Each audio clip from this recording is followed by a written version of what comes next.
Welcome to You Can't Handle the Truth, the Voice First podcast for women over 40 who've outgrown silence, settled energy, and sugar-coated healing. Here, we say what you've been thinking and finally tell the truth your soul's been waiting to hear.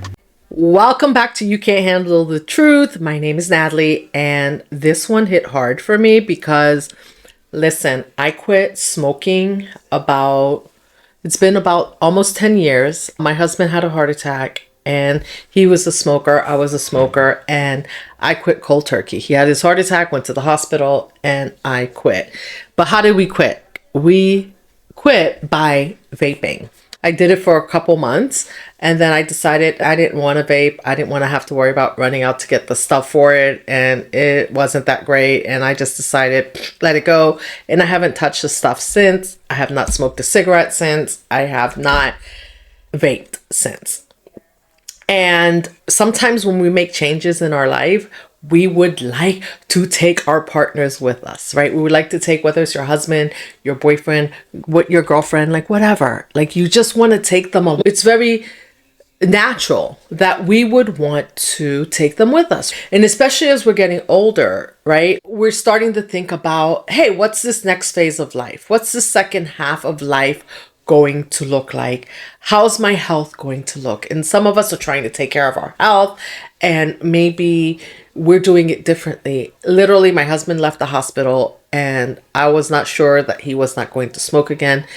And his heart attack was due to smoking. They said that the smoke or whatever released something about caused a release of the plaque, and which blocked the artery. So thankfully, he's still here with us. Addictions are real. And when we look at the people around us who have addictions, whatever they are, we know that they're real. We know that it's tough. Nicotine is addictive. People want to quit smoking. Maybe I was scared. Maybe that's why I just quit cold turkey, because I was afraid I was going to have a heart attack, and heart disease runs in my family. So to say that I was scared is probably an understatement. It was probably the first time that I really, I saw it before my eyes, and I thought, wow, no, I'm next, right? And I had other health issues going on, so it was just time to quit and clean up the act so I can make it into this next half of life, to enjoy this next half of life, when a lot of us are starting to think about retirement, and we're starting to think about what those years are going to look like with our partner in this next part of life. And so I'm going to read this to you. I really believe it's not about mothering, although some of us, sometimes we can't help it, right? And we just want to pick and say hey, can't you see what you're doing? Don't you see how this is affecting you? But I don't think that it's that people don't see how it's affecting them. I think that it's really an addiction. When you have an addiction, it's really hard to let go of. And believe me, nagging, complaining, or trying to control the situation doesn't work. So sometimes you just have to allow people to be and let them come to their own conclusions and decisions, because at the end of the day, even if they're your partner, it's their life. So let's read this comment from our truth teller. And well, this is someone asking a question, and then we're going to see what other truth tellers had to respond. All right. So, hello, partner is smoking and vaping. My partner of 20 years was a cigarette smoker for years when we met. About 3 years ago, he quit on New Year's. I was so proud of him. He did use the patch. Then we went to Europe and he bought a pouch of tobacco and used the trip as an excuse. But of course, he was hooked again. When we got home, he switched to the gum, but it was pretty constant. The next year, another trip to Europe, and now, though he went back to buying cigs and pulling on a nicotine vape at least a few times a day, and I see the gum wrappers around. I don't think he uses them simultaneously, but I think he pretty much is always using some form of nicotine. He justifies it with stress. He is stressed, so he has to smoke. But what is all that nicotine doing to him? He is now in his late 60s. He has been blessed with pretty good genetics, but I hear his cough and it freaks me out. How do I deal with this? I work so hard to eat right and exercise and stay healthy. He is strong and muscular, but he has spinal degeneration and is going to be 67 next week. It freaks me out so much. I fight with him about it. I hate how it smells and I love him, and I'm so angry that he is prioritizing his addiction. Advice on how to cope without haranguing him. I'm just freaked out and worried. Isn't that the case? I think haranguing him, maybe harassing and angering him, because when you harass them, they get angered, right? Because they can't stop. They're addicted. And so it's very telling. And like I mentioned, like my husband like went from smoking to vaping, and his doctor told him like it was fine, but we get worried, right? Because we want to have that time with our significant other later in life, and we start to get worried. We're worried about our health, we're worried about theirs. But all I can say is that we have to stay present in the present moment. Enjoy the time that you have and realize that everybody will have to make a decision by themselves. We are not their mothers. They are our spouses, our significant others, and they're not our parent either, right? And when we need reparenting, sometimes we have to do that for ourselves. That is something that comes from within. And if you start harassing and arguing, you will see that that puts a breach in the relationship, and it doesn't work because they don't want to be harassed. So let's see what some of our fellow truth tellers had to say. Just about everyone gets degenerative disc disease if they live long enough. Why don't you ask him about it? Nagging definitely will not make things better. You fluttering around about his health won't either. Nicotine addiction is the hardest addiction to quit, bar none. Plus, the person has to want to quit, and that has to come from that person. So go to your quiet place and let it all out and act normal around him. That's the most helpful thing you can do until he tells you otherwise. Yeah, exactly. We can't force people to do what they don't want to do. That's the one thing. Like, we get in these partnerships and we think like, oh, we all have the same ideals. We want the same things. And even though we want the same things, people have different addictions. They have different things that they want for themselves, and they have different risk tolerance. So they have different things that they're willing to risk. Some people smoke their whole lives and they're fine till they're in their 90s. Some people don't. So we have to allow people to be who they are. Someone else says, you can't change someone else. They must want to change, and they must want it for themselves. If they change to suit someone else, they will fail to stay on the wagon, so to speak. Either accept your partner is going to be a nicotine user or end the relationship. Yeah, I think that's drastic, but true, right? Like, so if it's something that's a deal breaker for you, then you have to decide, is that the deal breaker of the relationship? Or are you just going to allow people to be who they are, so to speak? Yeah, it's kind of rough. I mean, if he's been doing it all this time, he's worked on it, he switched, he went back. It happens a lot that people have addictions and they stop, they go back, they stop, they go back, right? Like, we're talking nicotine here, which is detrimental to his health. If he's not smoking in the house and causing her to ingest the smoke and that putting a health risk on her, right? Then he's decided to take on that risk, and que sera, sera, so to speak. That's her response. She said, I'm very worried about his health, his heart and lungs. When you love someone, it's really hard to stand by and watch them harm themselves. We have built a life together, and I'd like to stay alive and healthy as long as possible, right? You can want that for someone, but they have to want it too. And if they don't feel like this is a detriment to them, there's probably nothing you're going to be able to say to them that's going to change it. And that's a hard truth. That's a hard truth to realize, right? That we don't have control over what other people do. Like, someone may tell you they want to spend like a long time with you, but then if they're not willing to do the things that it takes to elongate their life, then whatever. And think about it this way. anything can happen, right? An accident can happen and that time can be cut short. So I think if we focus more on enjoying the time that we have together and less on controlling what the other person is doing or not doing, that may or may not take away from the time we have in the future, then we will enjoy the time that we have now, because nothing says that you don't leave the house and something happens, right? And that person doesn't come back. And that may change the whole plan of being healthy and living together for like years to come. So we just got to take life one day at a time and remember that it's not our job to control and it's not our job to mother. Someone responded to her, I fully understand. I'm terrified my husband doesn't wear his seatbelt.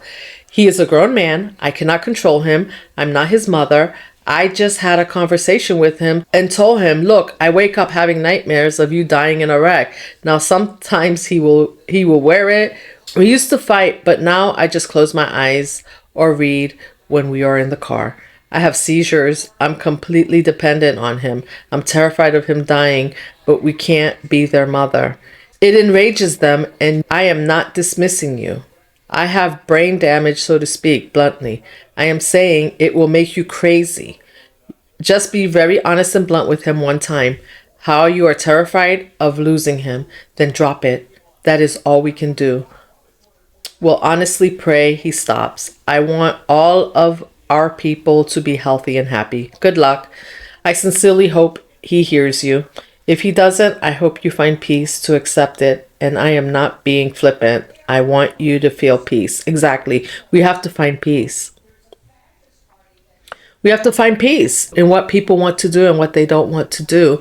And like I said, if we just stay present in the present moment, when we have that time with them and just enjoy that time, then we're not so focused in fear, because a lot of our wanting to control is the fear of what's going to happen in the future. And we're not even promised tomorrow, right? But this moment today, we have it. And I'm telling you this because I have to tell myself this a lot about a lot of different things. Like I was saying, we just need to be present and just be there with each other in the moment. We just never know what's going to happen.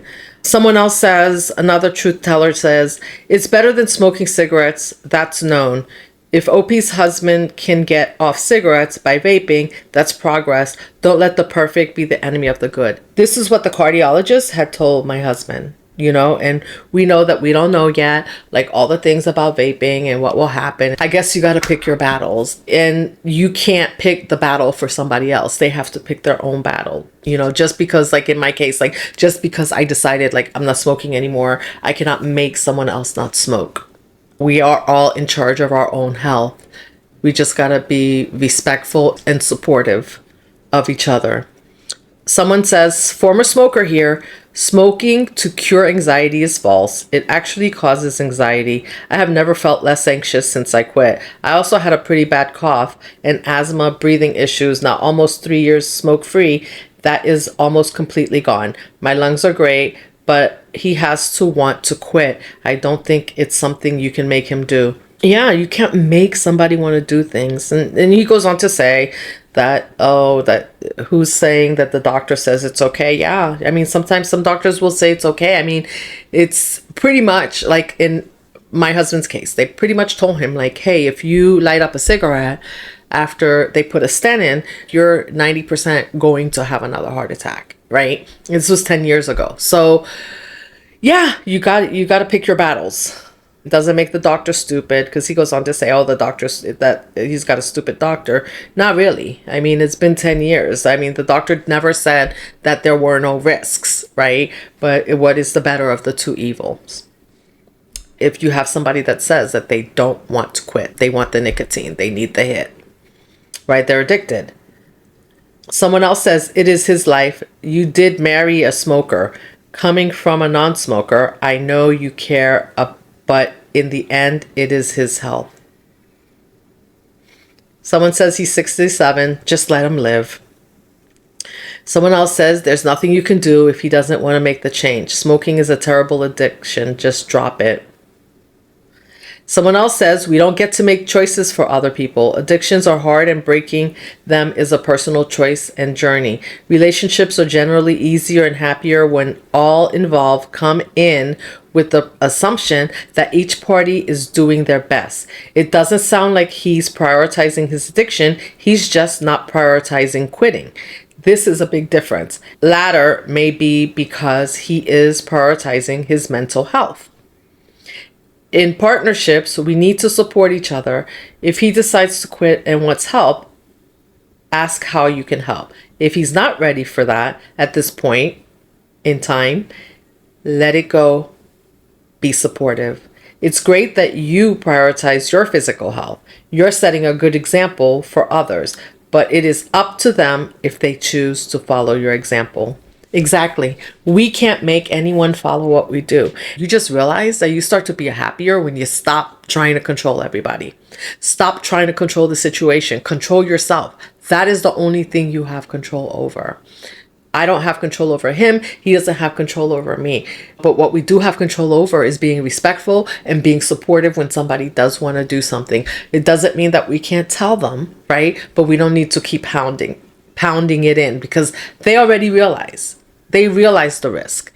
And again, they're willing to take that risk, or they're not ready yet, or they haven't reached a point where they've made the decision. Because this is a decision that has to be made. You have to be decisive about it. And like someone else said, if the person does it for you, only if that's the only reason they're doing it is because you're giving them a hard time and you're trying to control the situation, they're not going to stick with it, or they're going to sneak around and they're going to do it behind your back. So, you can stay, you can go if it's not working out for you, whatever that is. Obviously, this woman married a smoker. So now to say like you're going to leave, I think that's a bit excessive. But being concerned about their health is definitely a great thing to bring up to them, how much you care about them.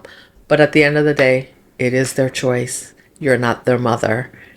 Just be respectful, be present, supportive, and enjoy the time that you have today.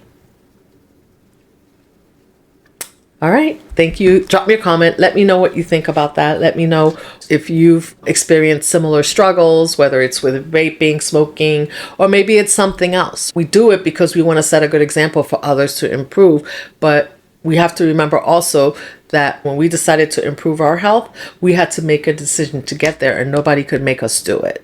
I had to make that decision for myself. Nobody could make me do a lot of things, other things to take care of my health. I had to do that myself, no matter how concerned anybody else was for me. Keeping that in mind and just being present with the person that you're with and allowing them to be them and you be you and keep setting a good example, right? Maybe eventually they will come along for that ride. And if they choose not to, it is what it is, right? Stay present. Drop me a comment. Let me know what you think. Let me know if you've dealt with similar situations. Let me know what your opinion is about this and what you would do in the similar situation. And until next time, thank you for joining me. I will see you in the next one. I'm your host, Natalie, and every week we unpack healing, holy wisdom, generational rewrites, and grown woman discernment. This isn't your average feel-good podcast. This is where truth turns sacred, softness becomes power, and women rise with clarity.